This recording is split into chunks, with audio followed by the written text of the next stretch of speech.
لماذا؟ لأنها حكومة ترى نفسها أولا وقبل كل شيء آخر تريد الحفاظ على نظامها، على هذه الحكومة بذاتها، وإن اقتضى ذلك حتى سفك دماء الشيعة.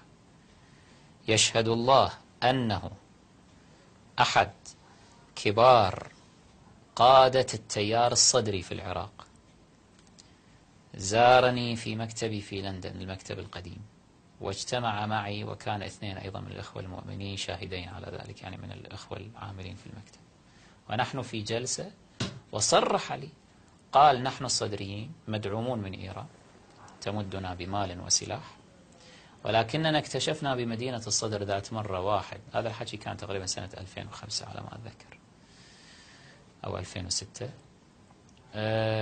اكتشفنا أنه واحد كان راح يفجر نفسه في مدينة الصدر من الوهابيين، من التكفيريين، من تنظيم القاعدة أو من تلك الفلول، ولما لزمناه وحققنا معاه وتتبعنا المسار أنه اكتشفنا أنه أيضا التمويل والسلاح أيضا يأتي من إيران. فيقول: ذهبت أنا واجتمعت مع الرابط بيني وبين، ما أتذكر الآن، الحرس الثوري أو إحدى الجهات الإيرانية المعروفة، وقلت له: لماذا أنتم تسلحون أعداءنا ويقتلون فينا؟